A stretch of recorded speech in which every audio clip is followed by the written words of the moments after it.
Hi friends, ఈ మల్లె చెట్లు అనుకుంటానరా? కాదు కాదు, మంచిగా చూడుర్రి మా పొలంలో కలుపు. నీళ్లు లేక గింత కలుపు అయింది చూడండి. వర్షాలు లేవు, నీళ్లు లేవు, మొత్తం కూర వలం అంతా మొలిసింది. పిన్ని హాయ్ చెప్పు. మా పిన్ని హాయ్ చెప్తాను.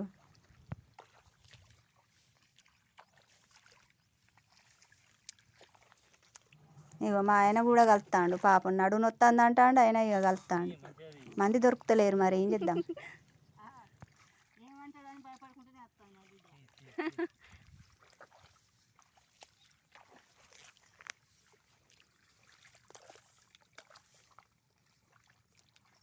మల్లె తోట అనుకుంటారా? పొలంలో కలుపు. నీళ్ళు లేకుంటే ఇగో గిట్ల కలుపు పడుతుంది. చూడుండ్రి ఎట్లా కలుపుతాను.